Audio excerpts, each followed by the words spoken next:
Bien, il est 32, donc nous allons commencer ce premier webinaire. Donc, bonjour à toutes et à tous. Merci d'avoir répondu présent à cette invitation d'un premier webinaire pour ProEvolution. On devrait être peut-être autour d'une centaine, parce que vous êtes 150 à être inscrits. Donc, voilà, si on considère toujours 20 ou 30% de défection. Une centaine, ça nous met une grosse pression pour un premier webinaire, c'est impressionnant. Donc, on va être, j'espère, à la hauteur de vos attentes. Alors, au niveau de l'agenda, on va démarrer par une présentation rapide du cabinet et surtout les dernières tendances. Quelqu'un qui doit arrêter son micro. Voilà. On va donc démarrer par la présentation rapide du cabinet et les dernières tendances et chiffres du marché. Avec, alors, je suis désolé, mais il y a de l'arsène là. Allô? Je réessaye. Donc, on fera avec Marc, le dirigeant du cabinet Sarvatka, et moi-même. Sont présents aussi, dans le cadre de l'animation de ce webinaire, Manon, qui a intégré l'équipe management de transition, se présentera dans quelques minutes. Xavier Noël, qui est le responsable marketing digital au niveau du cabinet et qui aujourd'hui est le chef opérateur. Ensuite, on passera la parole à Frédéric Tissot pour un témoignage sur une mission de direction générale qu'il a fait avec le cabinet l'année dernière dans le sein d'un grand groupe.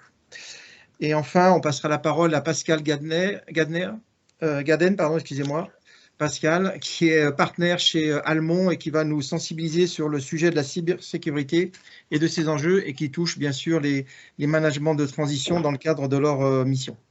Et il y aura une séance de questions-réponses qui sera un petit peu répartie peut-être après la présentation de Frédéric et de Pascal. Et c'est Manon qui animera cette séance de questions-réponses. Voilà, Marc, je te passe la parole pour introduire le cabinet. Merci. Parfait, merci et bonjour à toutes et à tous. Et comme le disait Olivier, on est particulièrement ravis de vous accueillir et c'est un vrai succès. Donc, merci encore pour votre participation. Merci à Frédéric Tissot et à Pascal Gaden pour leur intervention et témoignage. Et sans plus tarder et de manière très rapide, je vais introduire la présentation de ProEvolution. Alors, ProEvolution, très rapidement, et intervient dans tout le cycle de vie du capital humain, ce qui signifie, alors je vais le dire avec des anglicismes, hein, pardonnez-moi, mais l'acquisition, donc pour la partie effectivement recrutement et chasse de tête.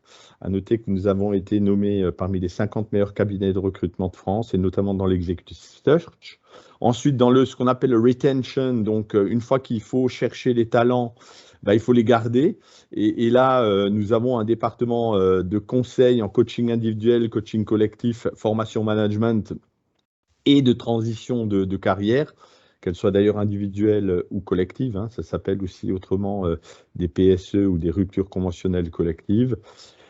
Et il nous a paru tout naturel, et en tant que dirigeant, je voyais cette prestation complètement additionnelle et complémentaire au recrutement. Nous avons lancé il y a à peu près un an, je ne veux pas dire jour pour jour, Olivier, mais presque, oui, le département de management de transition, qui est vraiment une excellente réponse au contexte actuel. Pour des raisons tout à fait conjoncturelles, puisque aujourd'hui, mais ça, je laisserai Olivier l'introduire, c'est une réponse complémentaire aujourd'hui aux difficultés de recrutement. Et le tout, évidemment, on ne peut pas ignorer dans ce monde VUCA, vulnérable, incertain, complexe et ambigu, le digital et toute la digitalisation. Et c'est comme ça que Xavier Noël nous a rejoints il y a quelques années maintenant. Voilà, ça c'est concernant ProEvolution. Alors là, quelques chiffres, je ne vais pas les paraphraser, mais une compétence sur l'axe franco-germanique qui est évidemment complètement native chez nous compte tenu de l'implantation dans l'Est, à Strasbourg et à Mulhouse du cabinet. Un cabinet indépendant qui a maintenant 34 ans et une croissance de plus de 80% sur l'année 2021 et sur encore des leviers de croissance qui vont être importants pour nous, grâce notamment au management de transition et à d'autres projets dont on pourra partager dans les newsletters. Voilà. Ce dont on peut être fier, c'est effectivement l'impact social, puisque nous avons été nommés par la région Grand Est comme l'entreprise ayant eu le plus grand impact social sur cette région-là. Donc, l'équipe en est particulièrement fière, nous en sommes particulièrement fiers. Et sans plus tarder, la présentation des équipes. Donc, Olivier qui intervient, mais qui se présentera dans le pilotage et l'animation de ce management de transition. Merci à Olivier pour ce webinaire.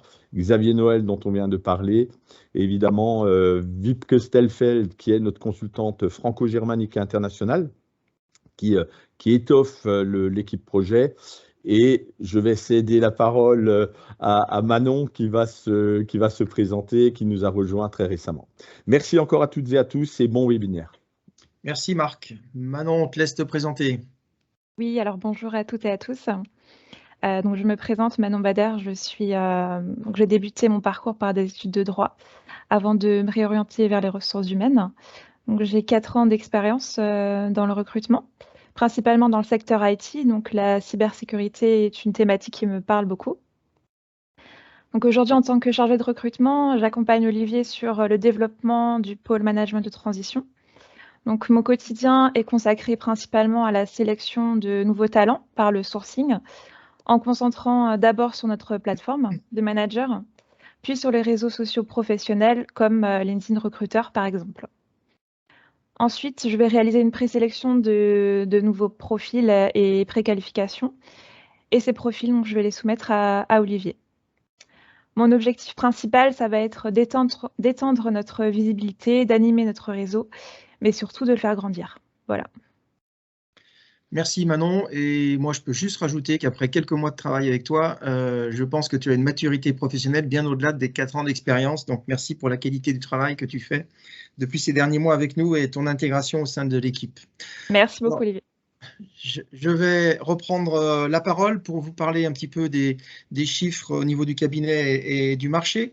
Donc, comme vous le savez, on a lancé cette activité en février, donc il y a tout juste un an, comme le disait Marc à juste titre tout à l'heure.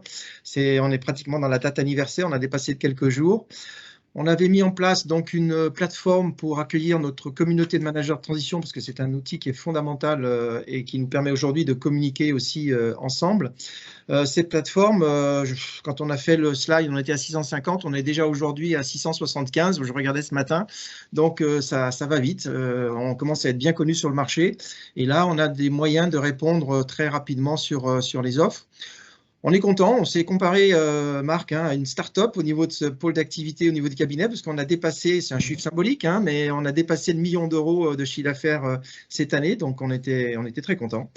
Une durée moyenne, par contre, qui est inférieure à la moyenne nationale. Il y a besoin de beaucoup évangéliser sur la partie Grand Est, mais ça laisse de bons espoirs et de gros potentiels à venir. Parce que la moyenne nationale est plutôt à 9 mois au niveau des missions. Nous, on est plutôt sur 6 mois sur cette année qui s'est passée.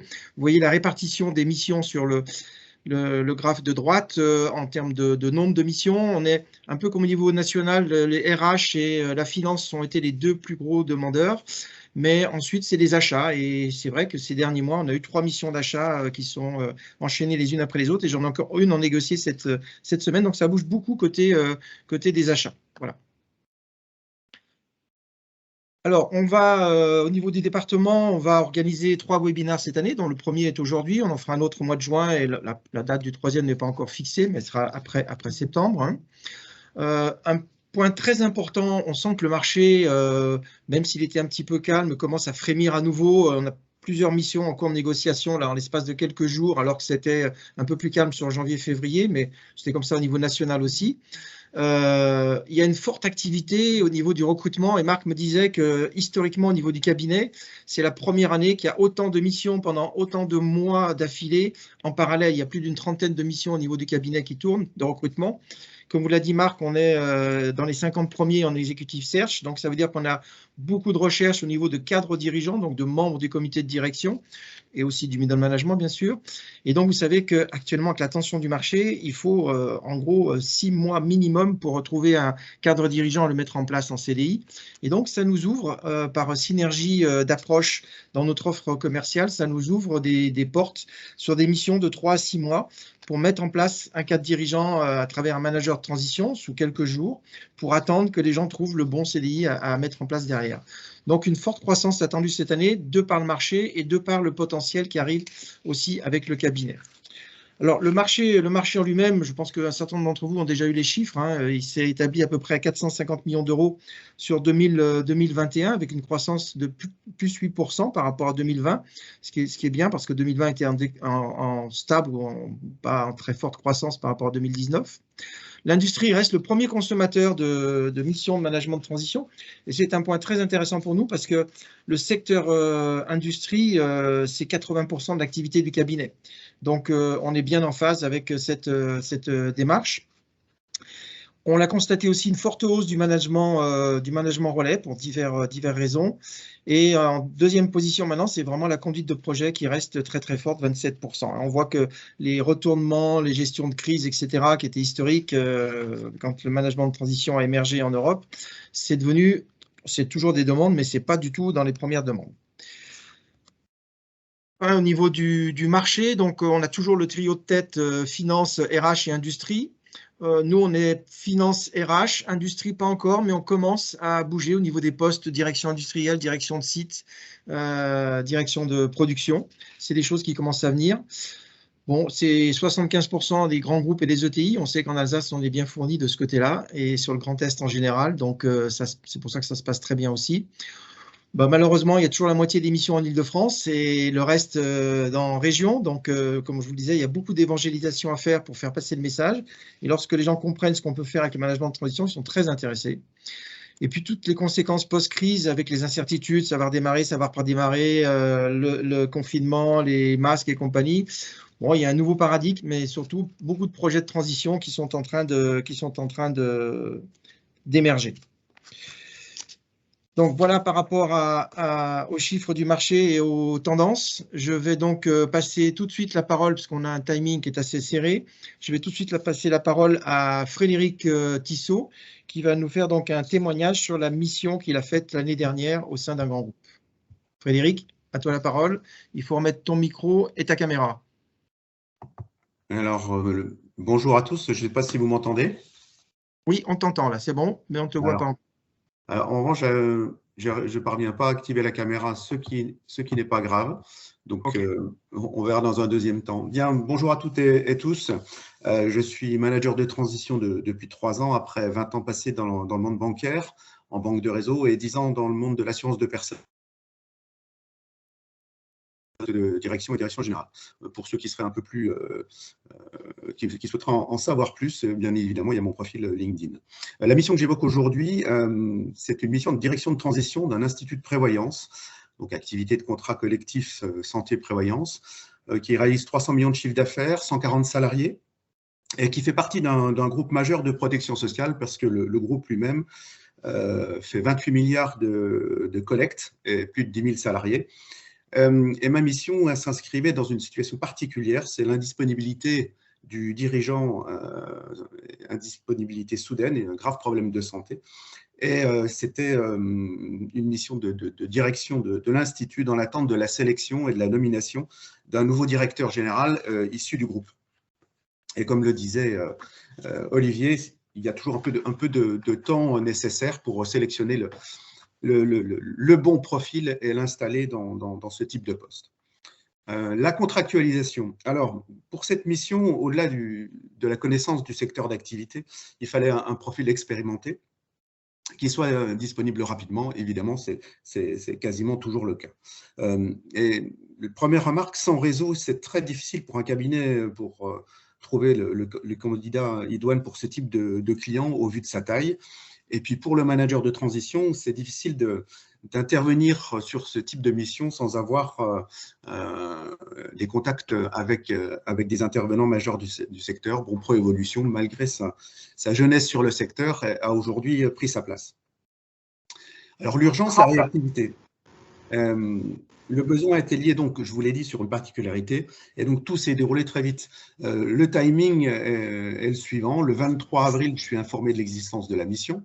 Le 26, j'ai un premier contact avec Olivier du cabinet Proevolution. Le 29 au matin, premier Teams avec Olivier pour préparer un Teams avec le groupe de protection sociale. Le 29 avril après-midi, premier Teams. Le 7 mai au matin, je monte à Paris pour avoir un rendez-vous avec le numéro 3 du groupe de profession. J'ai choisi la dernière date de rendez-vous parmi celles proposées pour être le dernier candidat à passer l'entretien. C'était une bonne idée à mon avis, puisque le 7 au soir, en descendant du TGV, je suis informé que je suis nommé pour la mission. 10 jours après, sachant qu'il y avait 2 week-ends, je démarre sur site.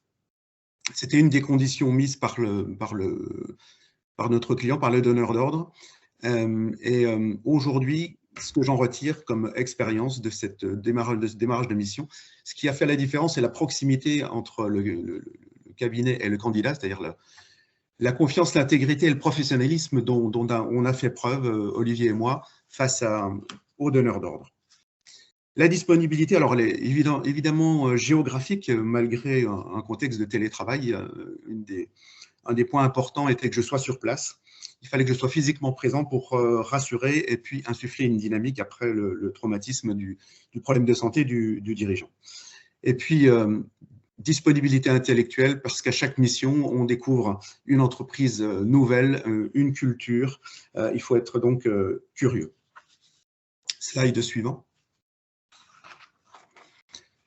Alors, la découverte des enjeux, un point très important pour un manager de transition. Donc, on a une dizaine de jours pour comprendre les enjeux et les attendus réels du donneur d'ordre. Pour de multiples raisons, avouer les fragilités de l'entreprise, une compréhension partielle du contexte, les biais cognitifs bien connus en entreprise.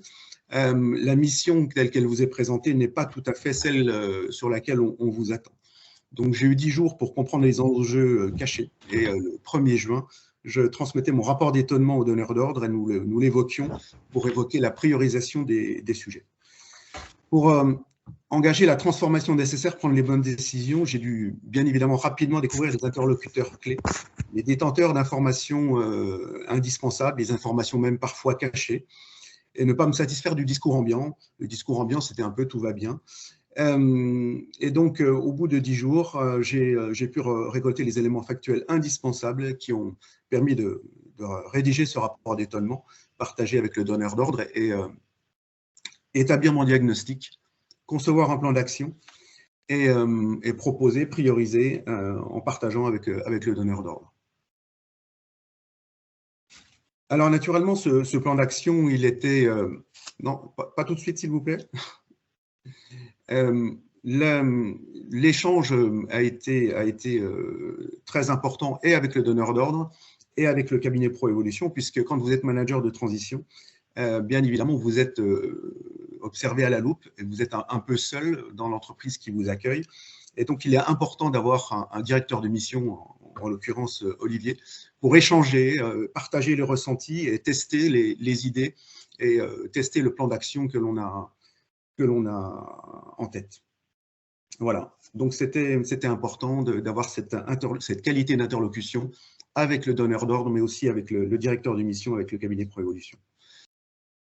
Pour terminer, la fin de mission, bien évidemment, ce qu'on attend de vous, c'est de présenter quelque chose qui soit concret, qui soit utile, et dans le cas de cette mission, qui soit utile au nouveau directeur général qui prenait ses fonctions fin novembre, parce que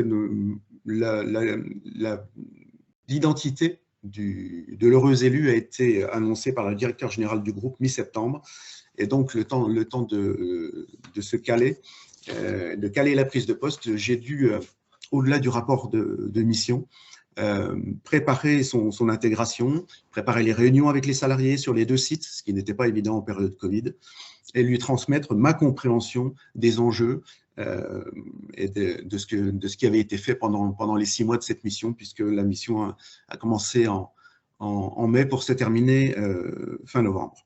À cette occasion, j'ai pu lui expliquer que j'avais été amené à modifier un peu la gouvernance de l'Institut de prévoyance, mettre en place une gestion des sujets en mode projet avec la création d'un portefeuille projet et la nomination d'un responsable du portefeuille projet.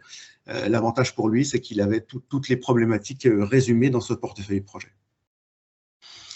Donc, passage de relais en novembre, et à cette occasion, je réalise que le temps a une dimension particulière. Ça fait 6 mois et demi que je suis là. Ça me paraît une éternité et en même temps, ça me paraît très rapide. Et franchement, on ne voit pas le temps passer. Le rapport de fin de mission permet également de faire un diagnostic et de mesurer ce qui a été réalisé entre le rapport d'étonnement, qui est l'élément de départ de la mission, et les actions réalisées. Sur cette mission, j'ai pu mesurer que j'avais réalisé 80% de mes projets et de mes actions. Dernière étape, une fois qu'on a passé le relais, qu'on a présenté le nouveau directeur aux équipes, c'est le débriefing avec la DRH du groupe, elle est responsable RH dédiée à cette IP. Donc, nous avons échangé et puis maintenant, je sais que je suis identifié dans ce groupe comme un interlocuteur à même de prendre rapidement une mission si c'était nécessaire. Voilà ce que j'avais à partager avec vous en quelques mots. Et si vous avez des questions, bien évidemment, je pourrai y répondre. Merci beaucoup Frédéric et merci aussi pour ton professionnalisme pendant cette mission et j'ai vraiment apprécié le partage qu'on a eu, moi en tant que directeur de mission pour faire ton sparring partner hein, parce qu'on a tous les deux une belle expérience en direction générale, donc on échangeait tous les deux à égalité là-dessus, c'était très intéressant et tu as laissé un très bon souvenir au niveau de la société parce que quand je les ai au téléphone, on parle encore de toi de temps en temps. Alors, Manon, je ne sais pas si tu as quelques questions qu'il faut mettre en avant tout de suite ou si on attend la fin. Est-ce que tu as des questions qu'on peut poser à Frédéric tout de suite ou pas? Alors, pour l'instant, je n'ai pas de questions. Donc, si jamais vous avez des questions, n'hésitez pas hein, à les poser dans la barre conversation. Parfait. On va revenir de toute façon aux questions-réponses à la fin de la présentation. Oui, tout à fait. Après Pascal, à la fois pour les questions sur Pascal et en même temps sur les questions d'une manière générale par rapport à l'ensemble du webinaire. Pascal, merci Frédéric. Ah ben voilà, Frédéric, la caméra se met en route. Voilà, au moins ils auront vu voilà, ta tête. J'ai enfin pu activer la caméra. Direct, comme dirait l'autre. Pascal, rebonjour. On te passe la parole. Bien, j'ai la parole tout de suite. Merci, merci Olivier et merci Frédéric.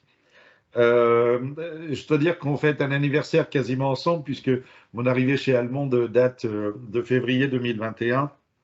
C'est vrai que j'ai un peu plus de 20 ans, presque 30 ans même de métier dans le risk management et ce qui était encore accessoire il y a déjà 20 ans, qui était le risque cyber, est devenu l'un des risques prépondérants auxquels sont confrontés les dirigeants d'entreprise. Et c'est d'ailleurs l'objet de notre échange ce matin.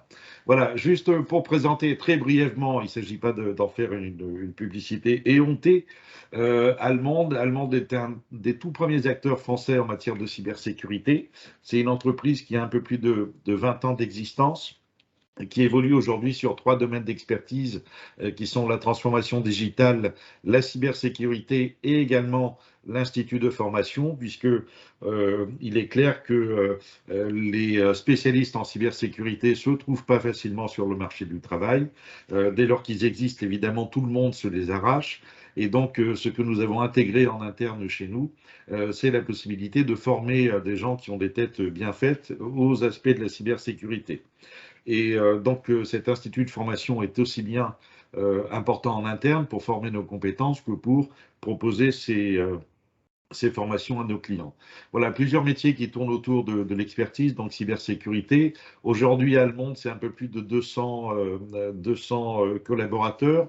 Le groupe auquel appartient Allemande, qui est un groupe 100% français, détenu par ses cadres, dont je fais partie, est un groupe qui représente environ 300 salariés aujourd'hui, avec une croissance exponentielle depuis quelques années. Hein.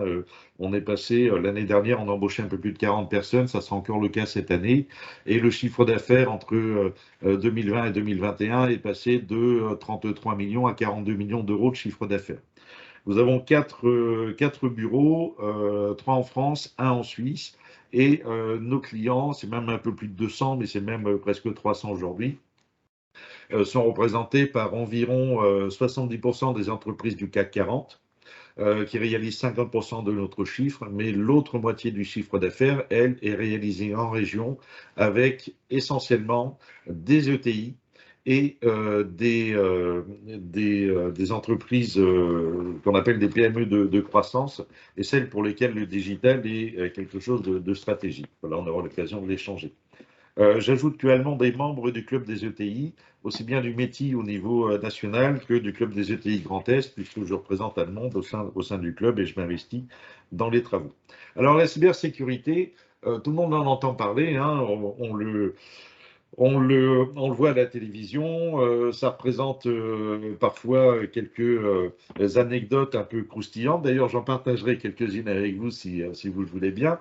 La cybersécurité, eh bien, c'est en fait le risque que les systèmes d'information des entreprises que vous dirigez, dans lesquels vous êtes amené à intervenir et apporter votre expertise, eh bien, le risque que ces entreprises soient confrontées à une difficulté qui vient de l'extérieur. Cette difficulté, aujourd'hui, en venant de l'extérieur, on s'aperçoit que le premier vecteur d'attaque des personnes mal intentionnées, c'est le phishing. Tout le monde a entendu parler du phishing. Vous savez, c'est ce mail que l'on reçoit, qui n'est pas nécessairement désiré, qui est plus ou moins bien fait.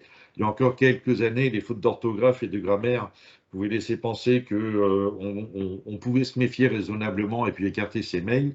Aujourd'hui, ils sont de mieux en mieux faits, et tellement bien faits que d'ailleurs, on arrive, et c'est un des risques, les hackers arrivent à usurper parfois même le nom de l'entreprise avec laquelle le nom de domaine qui permet de tromper en fait un de vos collaborateurs qui va aller cliquer avec bonne intention sur un email qu'il aura reçu. Et on s'aperçoit lorsqu'on fait chez Allemande des campagnes de phishing factices pour sensibiliser et amener l'usage des bonnes pratiques chez les collaborateurs, on s'aperçoit que les campagnes de phishing, juste pour vous donner un chiffre, 30% des collaborateurs cliquent sur le mail sur lequel il ne faudrait pas cliquer, et 16% d'entre eux vont même jusqu'à donner leur identifiant et leur mot de passe.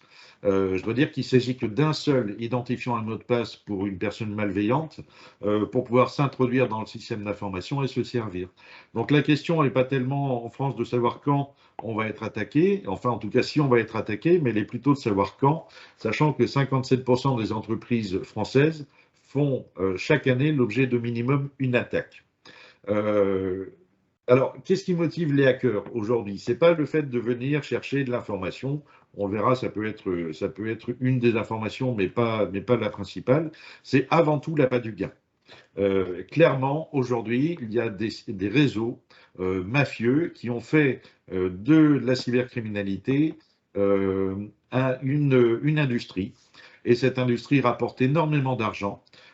Sont d'ailleurs abrités dans des pays qui n'ont pas d'accord d'extradition avec la France, par exemple, ou tout simplement dans lesquels l'usage de ces méthodes ne sont pas pénalisés.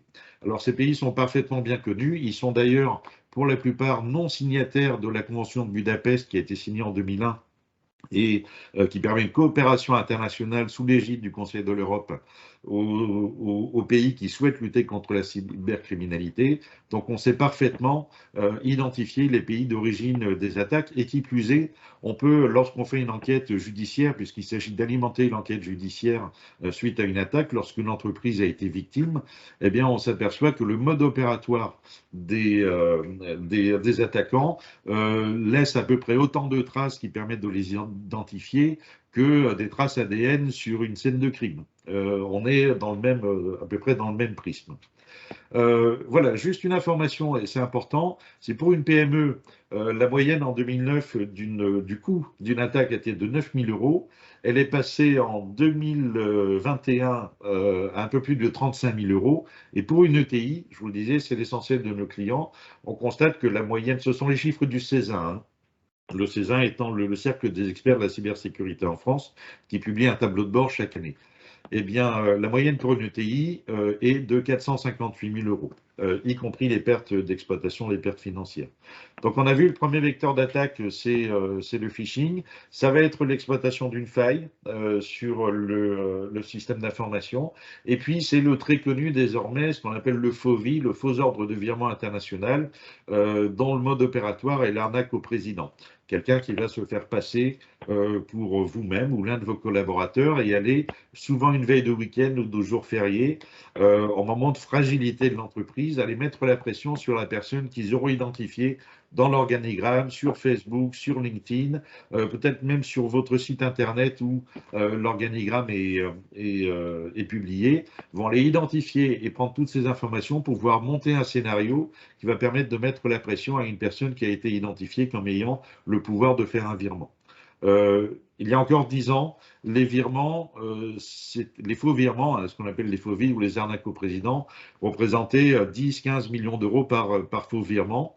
Aujourd'hui, donc c'était essentiellement des grandes entreprises du CAC 40. Aujourd'hui, on s'aperçoit que les entreprises qui en sont victimes pour 50 000 euros, pour 100 000 euros, et c'est souvent des PME. Et parfois, ce sont des sommes qui, une fois perdues, peuvent les mettre au tapis. J'ajoute que le premier partenaire, dans ce cas-là, indépendamment de ce que pourrait faire Allemande, le premier partenaire, c'est le banquier, auquel il faut se rapprocher. Le slide suivant, si tu veux bien, Olivier. Voilà. Donc, les bonnes questions à se poser quand on arrive dans une entreprise, soit qu'on est DAF en transition, soit qu'on est le DG propriétaire de son entreprise. De toute façon, ce sont les mêmes questions à se poser et elles sont stratégiques. La première est, quelle est mon exposition ? L'exposition, c'est en cas de crise, comment je dois gérer la crise, sur qui s'appuyer, quels sont les dégâts auxquels je dois m'attendre. La deuxième partie, c'est certainement la plus importante, c'est quelle est la gouvernance qui a été mise en place. Pourquoi ? Parce que la gouvernance est-elle correctement appréhendée par les membres du COMEX? La plupart du temps, on peut répondre que non, et on verra que les chiffres sont assez éloquents sur le sujet. Est-ce qu'on a déjà pris le temps de faire un exercice de gestion de crise, par exemple? On s'aperçoit que la plupart du temps, ce n'est pas le cas, et dès lors que la crise survient, on ne sait même pas par où commencer, parce que la crise va intervenir au moment en faisant appel à plusieurs facettes de l'entreprise. Ça va être d'une part la facette technique, parce qu'il va falloir répondre sur l'aspect jugulation, enfin en tout cas maîtrise de l'incident cyber à proprement parler, mais il va y avoir un volet communication, aussi bien vers les clients, vers les fournisseurs, il va y avoir un volet communication interne. Et puis, surtout, est-ce qu'on a bien évalué le risque et le risque de perte financière que ça peut représenter? Je le disais tout à l'heure, les 458 000 euros sont une moyenne.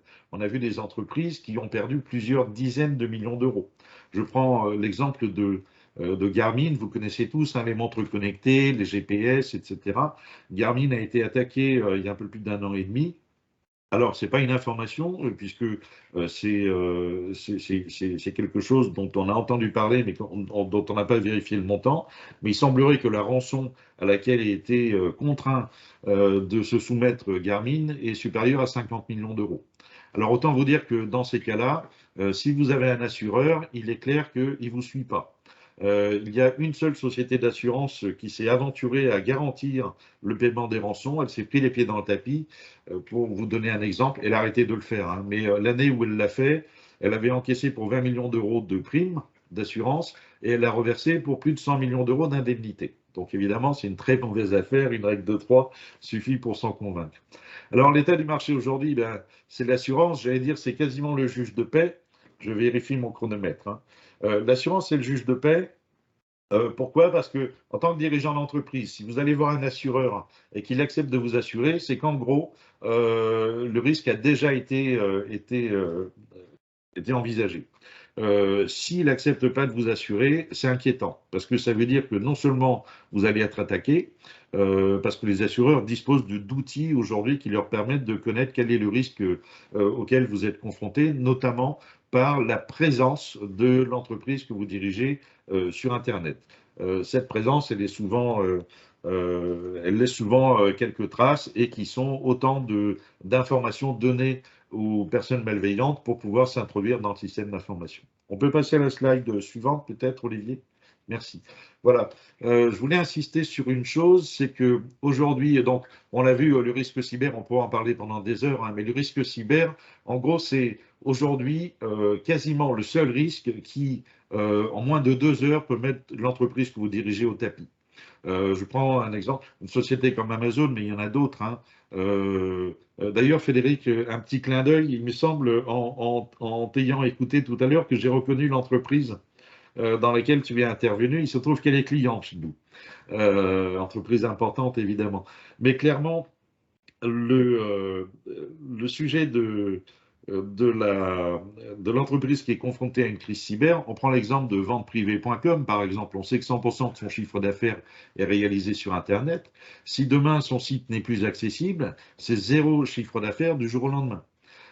Aujourd'hui, si vous demandez à une entreprise du BTP ou à un dirigeant du BTP où se trouve la valeur de son entreprise, eh bien, il vous dira que c'est sur son parc machine et le nombre de camions et de bulldozers qu'il a sur le parking. Rien n'est plus faux. Aujourd'hui, 80% de la valeur d'une entreprise réside dans le digital, ou au minimum est stockée dans le digital, pas seulement dans son organisation.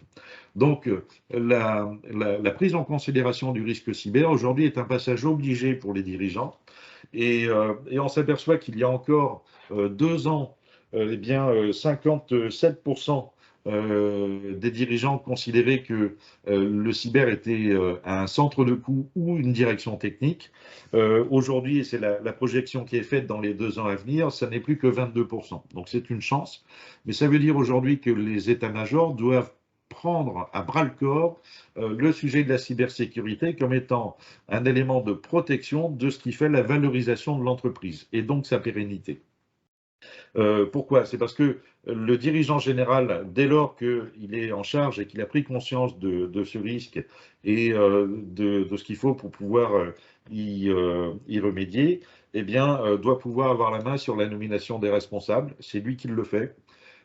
Il doit pouvoir, et c'est lui qui attribue les moyens financiers et également les moyens humains pour pouvoir mettre en œuvre une politique de sécurisation du système d'information.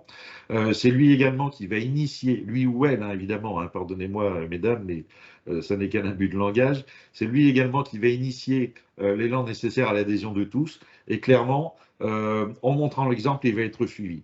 Je lisais un post ce matin sur mon profil LinkedIn, quelqu'un qui répondait à un de mes commentaires et qui disait, ben moi, je fais de la cybersécurité industrielle et tous les jours, je constate la guéguerre et le passage de patates chaudes entre le DSI, le DAF, le directeur industriel, etc. Parce que le sujet de la cybersécurité, tout le monde en parle, mais personne ne le prend à bras-le-corps.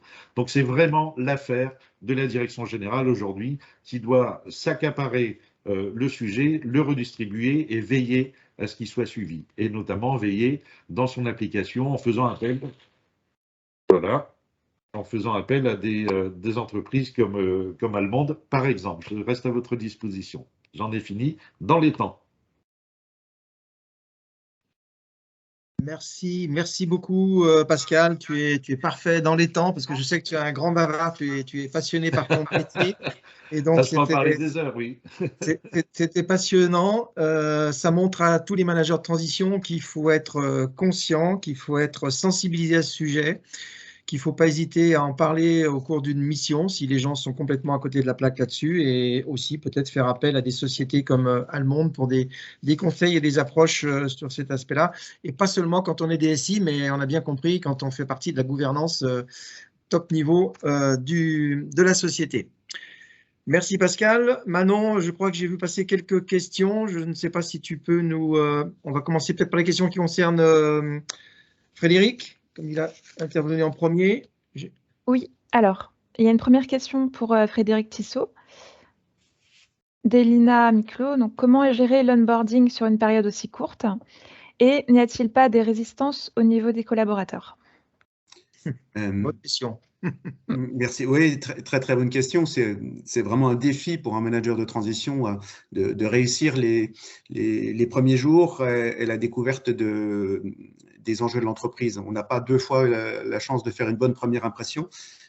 Pour moi, ça a été relativement simple. Hein. Ça a été sur deux axes. Premièrement, immersion au sein de l'entreprise avec une session d'interview d'une douzaine de collaborateurs que j'avais identifiés. Et donc, interview en one-to-one, échange. Et le fait de bien connaître le secteur d'activité permet, avec des questions ouvertes, de susciter des réponses pertinentes pour vite saisir les enjeux réels. Si vous savez écouter, évidemment, ça vient tout seul lorsque vous êtes crédible et que vous connaissez le secteur d'activité. En parallèle de cette session d'interview pour faire mon rapport d'étonnement et vraiment faire un diagnostic, étant donné la nature de l'entreprise, c'était un institut de prévoyance avec une gouvernance paritaire. J'ai évidemment rencontré le président et le vice-président du conseil d'administration. Donc, président qui était un élu CGT pour le collège salarié et un membre du MEDEF pour le collège employeur. Ils n'étaient pas forcément favorables à la nomination d'un manager de transition, hein, par méconnaissance de ce type d'activité. Mais auprès des présidents et vice-présidents, j'ai pu gagner leur confiance et obtenir beaucoup d'informations sur le contexte avec un prisme particulier. Donc, ça complétait bien l'approche très opérationnelle que j'avais obtenue par les interviews des salariés. Et puis, pour le réussir, ce qui compte bien évidemment, c'est le savoir-être. Et ça, c'est l'expérience et c'est la maturité que vous pouvez avoir dans l'animation d'équipe qui vous permet, face à un collaborateur qui ne sait pas qui vous êtes, qui ne comprend pas forcément ce qu'est le management de transition, c'est le savoir-être qui vous permettra de le mettre en confiance et par l'écoute, l'amener à dire des choses qu'il ne dit pas d'habitude, parce que on n'aime pas être le porteur de mauvaises nouvelles, on n'aime pas prendre le risque de passer pour un vilain petit canard. Voilà quelques éléments que je peux apporter en réponse. Merci beaucoup Frédéric. Et moi, je rajouterais juste 2 points fondamentaux qui sont un critère de choix pour moi dans les entretiens de qualification et que je vends comme tel aux clients. C'est qu'un manager de transition doit avoir effectivement un leadership très fort parce que dans un premier temps, il faut qu'il emmène les équipes avec lui et très vite. Mais il doit combiner ça avec une humilité puissante. C'est-à-dire qu'il ne peut pas se permettre de bloquer les équipes parce qu'on n'est pas dans un CDI où on a quelques semaines, quelques mois pour s'intégrer et ensuite on met les plans d'action en œuvre, etc. On est dans une mission d'urgence et du management, donc il faut reprendre en main une équipe. Donc leadership, mais combiné avec humilité. Voilà. C'est vraiment des critères fondamentaux pour les managers de transition. Merci. Manon, une autre question? Merci. Alors oui, on a une question pour Monsieur Gaden. Thierry Mariotte qui demande comment se former rapidement en cybersécurité quand je n'ai pas suivi un cursus informatique, mais que j'ai piloté des projets informatiques et je suis ingénieur généraliste en industrie de formation. D'accord. Alors, peut-être une approche plus globale. Il ne s'agit pas d'être ingénieur en informatique pour être un expert en cybersécurité aujourd'hui, puisqu'on a 2 approches. Il y a une approche qui est technique et une approche qui est organisationnelle. Et les 2 font appel à des qualités qui sont parfois très différentes et qu'on va retrouver chez un ingénieur, tout comme on peut les retrouver chez un manager généraliste. Pour vous donner une idée, les consultants chez nous, sur la partie organisationnelle, sont plutôt des gens qui viennent de Sciences Po, d'écoles de commerce et qui ont fait une spécialisation ensuite à l'école de guerre économique, par exemple, ou qui sont des anciens de services de l'État. Et puis, pour la partie audit technique, on va trouver effectivement des ingénieurs en informatique qui se sont spécialisés sur les techniques de défense, évidemment. Néanmoins, pour répondre plus précisément à la question qui est posée, donc de quelqu'un qui est ingénieur généraliste, je pense qu'il y a plusieurs formations qui sont à sa portée, des formations très courtes. La première, c'est celle qui est délivrée par l'ANSSI. L'ANSSI, qui est l'Agence nationale de sécurité des systèmes d'information. L'ANSSI, c'est l'organisme, hein, c'est un peu la DGSE de l'informatique en France. C'est l'organisme qui assure la sécurité des entreprises stratégiques françaises. Sous couvert du Premier ministre, et puis c'est également celle qui délivre les certifications de sécurité à des ingénieurs ou à des organisations. Par exemple, il y a une certification qui s'appelle la certification PASI, pour lequel Allemande est certifié, et une partie importante de nos managers sont également à titre personnel certifiés PASI. Eh bien, c'est une certification qui peut être obtenue auprès de l'ANSSI après une formation. Donc, si vous êtes déjà ingénieur, je vous invite éventuellement à vous intéresser au fait d'obtenir cette certification. Mais avant, et peut-être de façon plus simple, suivre le webinaire de l'ANSSI, non pas le webinaire, pardon, il y a une forme un MOOC de l'ANSSI qui prend une trentaine d'heures à peu près si vous le faites sérieusement, mais qui est vraiment très intéressant. Il est gratuit, qui plus est, donc qui s'appelle la SecNum Academy, pour Sécurité Numérique Academy.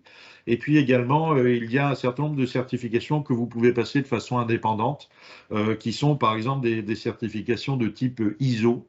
Alors en risk management, vous allez retrouver 27005 par exemple, ou alors en informatique, si vous êtes déjà ingénieur, et c'est tout à fait à votre portée, des certifications comme ISO 27001. Voilà.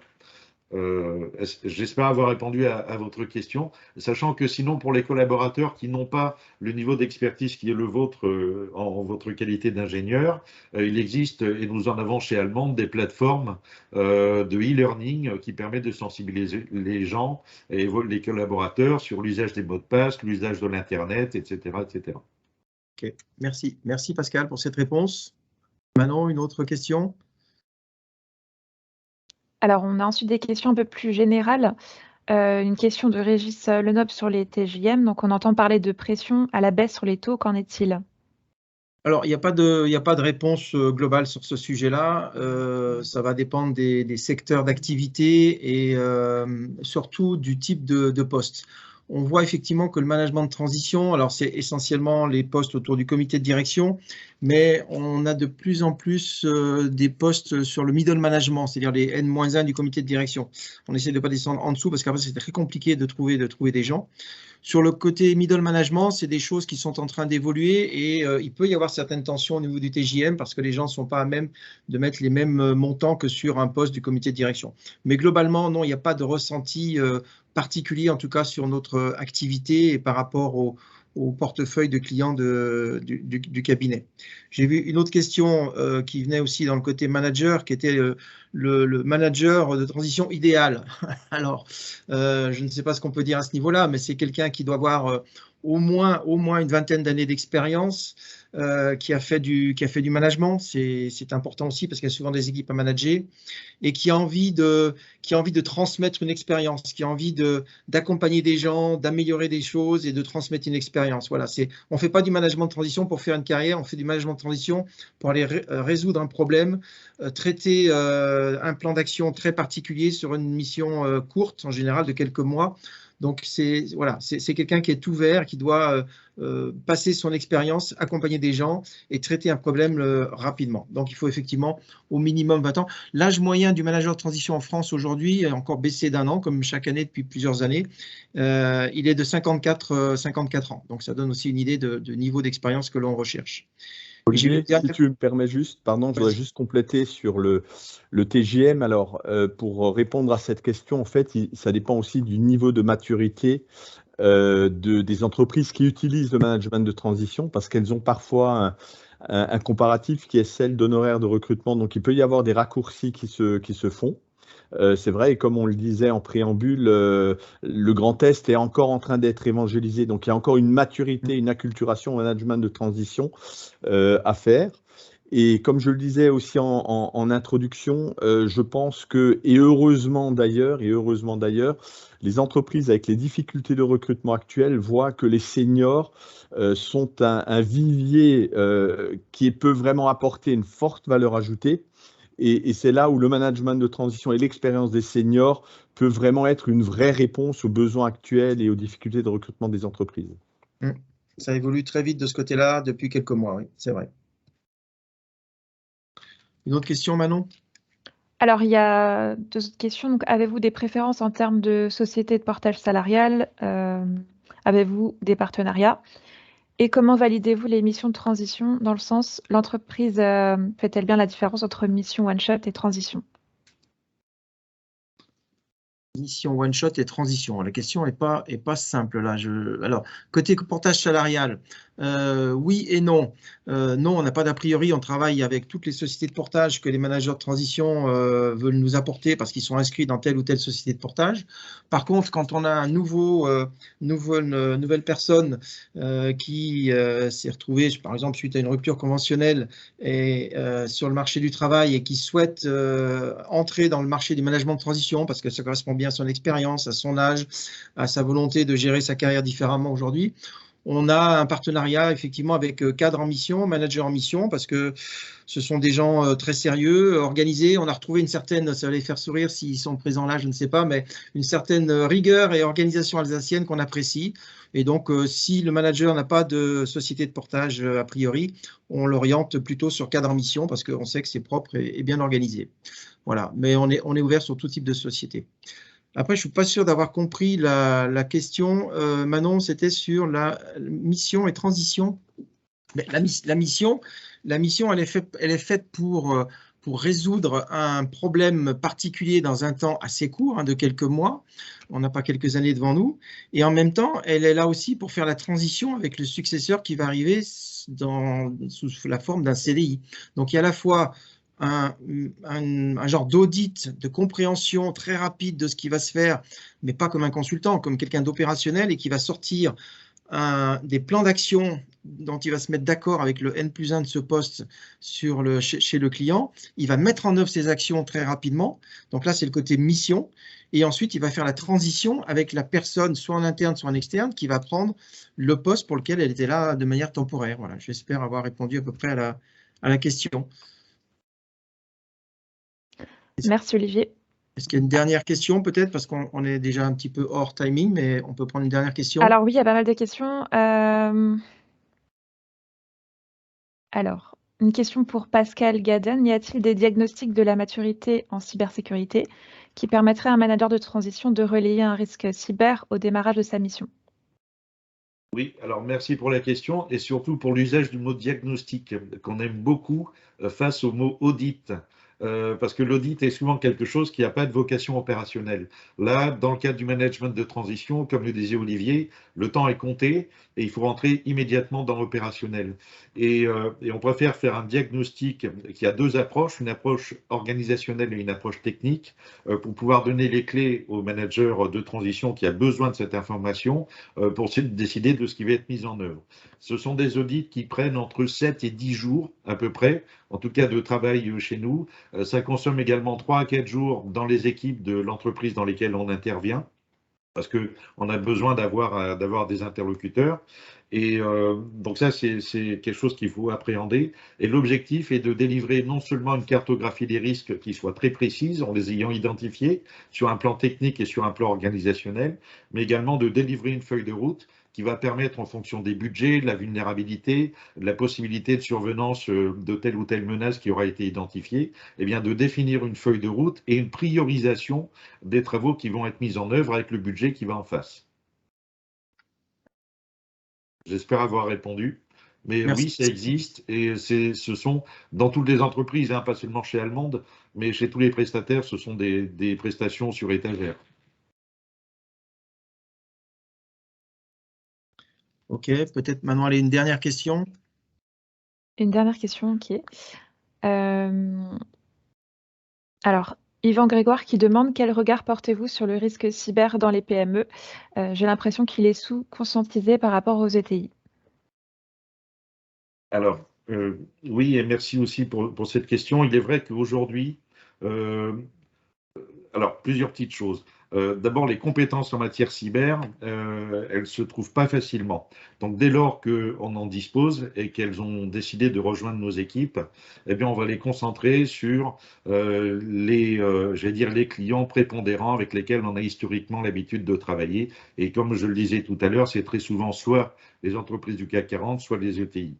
De par les agences que nous avons en région, désormais, on descend, et notamment vers les PME de croissance, mais il faut savoir surtout que la typologie des services que l'on propose en matière de cybersécurité, finalement, elle a deux aspérités. Dans une PME, la maturité cyber consiste essentiellement à considérer le risque sous sa forme protection, entre guillemets, physique ou périmétrique, pour lequel on va trouver des outils comme l'antivirus ou le firewall.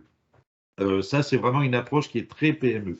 Et dans les entreprises un peu plus complexes, et souvent les entreprises plus grandes, eh bien, on va trouver une volonté d'aller également rechercher les risques sur les aspects organisationnels. Et la maturité est très différente, la maturité cyber, selon qu'on est une PME ou même une ETI, et c'est cette approche. Donc, oui, effectivement, il y a une approche qui est plus délicate vis-à-vis des PME que pour les ETI, mais aussi parce que la PME ne s'est pas encore accaparée de la volonté d'assurer sa sécurité cyber sur le plan organisationnel, mais uniquement sur le plan technique, ce qui, à mon avis, est une erreur.